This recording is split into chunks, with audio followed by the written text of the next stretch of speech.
On this episode, we're going to talk about how to think about what you want in the second half of your life, why you need to know what it is that you want, and what's scary about knowing it.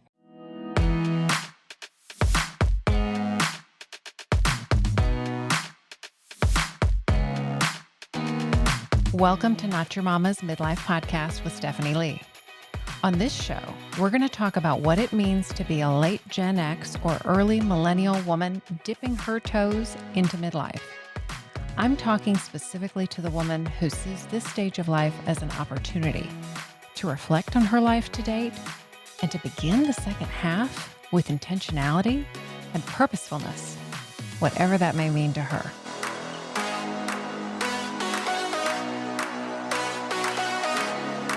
Hello. Welcome to episode 11 of Not Your Mama's Midlife Podcast. I'm your host, Stephanie. Thank you so much for the ratings and reviews. It is such a big help to get the podcast in front of people who otherwise wouldn't come across it. And it lets Apple Podcasts know that it's worth recommending to people who enjoy similar shows. If you're enjoying this podcast and think it would be beneficial to others, please do take a minute to rate a review on Apple Podcasts. This is the way people who are not in my orbit find out about the show and have it offered up to them as a suggestion. I would be very, very grateful if you'd take the time to rate and review the show. And I've told you I'm going back through a back catalog of podcasts I've listened to and paying my dues, not only by rating and reviewing them, but also by mentioning them on the podcast. So I have a little obsession with van life. For those of you who aren't familiar with the term, there's a community of individuals who choose to either live or vacation in converted vans of various sizes and levels of amenities. Some do it full time, some vacation this way. It's basically like a tiny house on wheels. And I've developed a slight obsession with van life, basically from afar, and with no doubt romantic notions about what it would actually be like to live in a van. But I love the idea of having so much less stuff and so much freedom and waking up in gorgeous places. Somehow, the algorithms in Facebook, I believe, served me up a recommendation for the Jits Into the Sunset podcast, and I started listening to it. This podcast is produced by Tanya and Adam, a couple from the UK who have lived in a late 90s converted van together and traveled Europe for the last 3 years. The van's name is Jitters, and its nickname is Jits, hence Jits Into the Sunset. Their podcast provides a window into van life for the uninitiated and the van curious. It's pretty new, so it's easy to catch up, maybe like 13 to 15 episodes by the time this airs. It's super fun, and they seem like a lovely couple. They just started podcasting, but they actually have a wildly successful YouTube channel of the same name. So I reviewed their podcast this week and would suggest you check it out. And to help you out with writing and reviewing podcasts, this one, others you might like as well, I have a quick YouTube video on my site that will show you visually how to find, subscribe, rate, and review a podcast on Apple Podcasts. It's available at stephanieleecoaching.com/podcast, and there will be a link in the show notes. So, what's going on with me? My husband and I just got back from Florida, where we spent a long weekend with his family, specifically his first cousins. There were 3 siblings who each had 2 kids. My mother-in-law was one of the siblings and was the first to pass in 2020. Now the next generation has decided it's worthwhile to get together as a cohort, and this is the first time that we've done it. Everyone's married, a couple have kids. We really had a great time. It was a pleasure to hear how everyone's doing in their lives and what they're thinking now and what's important to them. And there's this dichotomy, right? Of all of the cousins getting together and having grown up together and still feeling like kids in many ways. And then you look around and you realize just how much of our lives have already been lived. Marriages and children and careers. There's been so much growth and development and change in the group. And I can't help but wonder how everyone will continue to grow and change. What's important now that will be much less so in another 10 years? So if any of the cousins are listening, it was a great weekend and we enjoyed seeing you and can't wait to do it again next year. So today, we're going to talk about what I'm actually talking about when I refer to what you want for the second half of your life. I've been using this phrase on the podcast so far, and some of you have wondered aloud to me exactly what I'm talking about, what that means.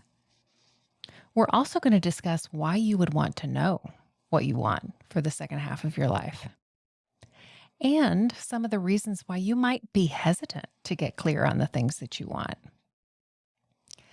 I have been someone who really struggles with the where do you want to be in 5 years question in interviews. It always felt to me like complete conjecture because how should I know what'll happen in 5 years and what opportunities will be available to me and what won't? So, given that I have never felt equipped to plan for the next 5 years, what do I mean by what you want for the second half of your life? Is this like some kind of vision board or a cosmic shopping list? And I think I'm going to need shorthand for this. So maybe like hashtag second half goals. Like so many other things that we talk about, you get to decide what it means for you, how to make this phrase serve you well. But I'll tell you a bit about what's in my head when I use this phrase, when I talk about it, and what I want for the second half of my life. Both domains to consider and some examples of what it looks like for me. So, how I want to live. And by that, I mean what I want my day to day life to be like, how I want to spend my time kind of routinely. Also, there are things that I want to do that I haven't done yet, experiences that I want to have, places that I want to visit. Maybe this is where the van life experience fits in. I would love to do a running vacation. There are these great national park races. There could be hobbies I want to try, could be some kind of one off experience. Maybe when I think about what I want for the second half of my life, it's how I want to grow and change. So for me, part of this is this podcast and showing up boldly and authentically and basically opening this part of me up for all of my various communities to see. Being wholly me in all of the various places. Maybe it's goals that I have. Being able to run long distance races, write a novel, or ways that I want to set myself up for my later years. The fairly obvious bit of this is usually planning financially for retirement, but I actually mean planning for my physical health and vitality and mental health too. Doing the things that I need to do to be as healthy as possible for as long as possible. And then there are intangibles that I want to have. Maybe these are relationships, friendships, a great marriage, a fabulous sex life. Values that I want to live into: freedom, courage, possibility. Maybe it's actually things I don't want more of: people pleasing, buffering away my time, living on default, feeling stuck, not believing that I could change my life if you want to. And you know that cosmic shopping list I referred to earlier? Maybe there are some things that you just want, like a red car, a home with a view of the water or mountains, just things that are kind of on your wish list. Those are fine too. There are also things that you already have that you also want for the second half of your life. And we're going to talk a little bit more about that next week. In future episodes, we'll talk about how to think more clearly about each of these areas, really, and think about what it is you want for the second half of your life. But for this episode, I'd really like to talk about the why. I talked in episode 3 about one catalyst of this for me, and that was the passing of my mother-in-law very abruptly, right when she was about to retire. And you may remember that I had 2 significant takeaways from this experience. My way of being in the world has very much been a work hard so you can play later, do your homework first kind of mentality. And it's something that I see that has actually some significant drawbacks because it's based on the assumption that we're going to live well and healthy into old age. And how many of us know people who assumed that would be the truth for them, and it just simply hasn't been.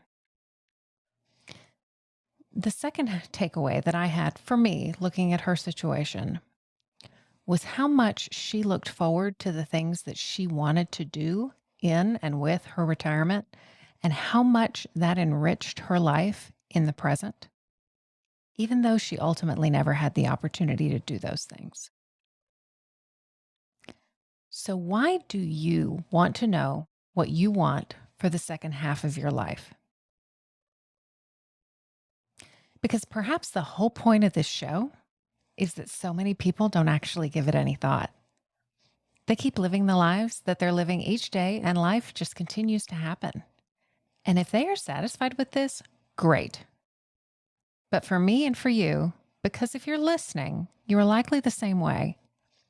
You want to be the storyteller in your life and the main character and not play a supporting role. So, why should you want to know what you want? Well, it allows you to make choices in support of your real desires and not just your desires in the moment. In the absence of a goal, there's really no reason to delay gratification. It's hard to motivate yourself to save money just because you should when faced with the prospect of a splurge. But if you're saving for an emergency fund or a down payment or a vacation, suddenly there's a choice to be made. But these choices might actually be between two jobs or careers, two different partners, living in two different locations, or living two different lifestyles altogether. Or they might be more subtle, such as whether to spend $150 or bank it towards a more important to you goal. But it allows you to have that choice to be made. It also allows you to be intentional. It's hard to make it somewhere if you don't know where you're going. It gives meaning to the journey. Another reason you might want to know what it is that you want for the second half of your life is because having some things at 70 or 80 or 90 years of age means building a foundation for them now. And I'm talking about physical, mental, cognitive, emotional health. If we want to be strong, healthy senior adults with sharp minds, now is the time that we build that. The choices that we make right now determine that. I want to recognize that and make decisions in support of those goals. It's also helpful because we do have to decide what things we ultimately want to do that we won't do. There is a limited amount of time, and we will need to make the choices about things that are really important to us and things that we can let go. But we won't make those decisions purposefully if we don't even realize that they're there to be made. We may also want to know what it is we want for the second halves of our lives because we don't want to face retirement and wonder what the hell we're going to do with all that time. And because we want things and experiences in the short, mid, and long term of the rest of our lives to look forward to. Also, because life has seasons and we can plan for those. There may be things that you want to do when your kids are out of the house, but your kids are young now. So, how can you look forward to those things? How might looking forward to them actually enrich the experience? What can you do now that is perhaps towards the goal? Is there another way to experience it? It's a very different thing to say, I can't do this right now because I have kids, than it is to say, when my kids are grown, I can't wait to do this thing. We also want to know what we want for the second half of our lives because our thoughts create our results. What we are thinking determines how we show up, how we feel, and what actions those feelings fuel. The actions we take determine our results. So, how I think about what I want for the second half of my life has real, concrete impact on what happens in the second half of my life. I want to be intentional about what I'm thinking and about what that creates. So, those are just a few reasons that came to me as I was thinking about why we might want to know what we want for the second half of our lives. But I suspect some of you are feeling all kinds of resistance right now. Your brains might be saying, uh-oh, nope, nope, no, not going there. So why might that be? Why wouldn't you want to know what you want? I think there are some good reasons. You may be afraid of what you'll have to exclude. Ultimately, we choose to do some things and not others. Or things will happen and we'll go in one direction or another. And maybe you'd prefer just to make those choices in the moment and not ask yourself to wrestle with them up front. You may be afraid that what you want would blow your life up. And maybe it will. And maybe it will be the best thing that ever happened to you. Or maybe you will look it in the face, whatever it is, and decide that what you actually want more than the thing is not to blow up your life. You have other higher priorities, and you'll choose to continue doing what you're doing, and you'll like your reasons for making that choice. Or perhaps you'll figure out that it's not actually an either or. Maybe there's a spectrum of options available. Another reason you might not want to think about what you want for the second half of your life is it may be hard to put your desires first, even in your own mind. You are so accustomed to putting a spouse's needs, kids' needs, parents' needs, even your employer's needs ahead of your own. It just feels totally strange and maybe even wrong to think about prioritizing your own needs. It's uncomfortable for you, and it might upset them, and that will also be uncomfortable for you. Maybe you don't want to face the reality that you want things that are different from what other people you want to grow old with want. Not unlike what I said above about being afraid that you may want to blow up your life, this supposes that it's an either or, that whatever it is that you might want doesn't exist on a spectrum. And further, it assumes that if you allow yourself to truly want something, you might follow it like a Pied Piper. But you can want things that are in contradiction to one another and choose one of them. And again, choose to like your reasons for your decision and to have your own back with that decision. You don't think you should be focused on what you want. Not only is it hard to put your needs or wants first, you're pretty sure it's actually the mark of a bad person or at least a selfish person. Life isn't about what we want. And I'm going to say this, when we say things like, life isn't about what we want, in many cases, we are actually then living in reaction to what other people who are less concerned about being selfish want, or living in reaction to the events that happen in our lives and with the people around us. You can know what you want and choose to sacrifice that for someone else or for a group of people. If you don't know what you want, and you don't ever voice it out loud to the people in your lives, you never give them the opportunity to show up for you in that way. You may also think it's simply not time for what you want. You're not in that season. You'll think about it when it's time. So in the case of physical, mental, emotional well-being in later life, which I talked about, thinking about it when it's time for it is actually too late. The time to plan to be in good health when we're 70 or 80 years old is right now. And as I've said in previous episodes, you have the greatest ownership stake in your well-being. It's up to you to take care of it. So I'm making the argument for you here today that it is worth knowing. It's worth knowing what you want for the second half of your life, but it is not without discomfort. What is really worth having, though, that doesn't involve discomfort? We tend to think that discomfort is a sign of danger, that we should back away. But I would ask you to consider discomfort as a sign of growth, growing pains. So why do you want to get clear about what you want for the second half of your life? Not why do you want what you want, but that's also an important question.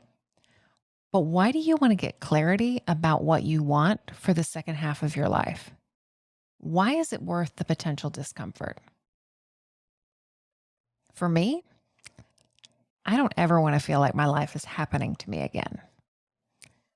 I love the feeling of moving towards something, a goal, a dream. I want to grow, and I love being able to see how I've grown. I love planning for a future with my spouse that involves us growing together and planning together for something new. I want to bring others along with me. Again, I would ask you, why do you want to get clear about what you want for the second half of your life? Maybe you can borrow some of my reasons. Maybe you have reasons all of your own. Today, we've talked about what it is to want for the second half of your life, what I'm now going to call second half goals. I shared some reasons why you should want to know and get clarity around what it is that you want, as well as some reasons why it's kind of scary. I asked you to consider why you specifically want to know what you want for the second half of your life. So I'd love to hear from you. Find me on Instagram at Stephanie Lee Coaching and let me know why you want to know what you want for the second half of your life. While you're at it, go to stephanieleecoaching.com/episode 11 and find not only the show notes for this episode, but a link to a worksheet with some questions that you could use to apply what we've talked about in your own life. Use them as journal prompts, read them before taking a walk, give them some thought, fill it out as a worksheet. That's stephanieleecoaching.com/episode 11. The link is in the description of whatever app you're listening or watching in. And thank you for sticking with me through episode 11 of Not Your Mama's Midlife Podcast. I do hope that you will join me back here on your favorite podcast player or YouTube. Wherever you listen, please do like and subscribe. Tell your friends. If you're enjoying it, leave us a rating on Apple Podcasts to help others find the show. Have a great week, and I can't wait to chat with you again soon. Bye.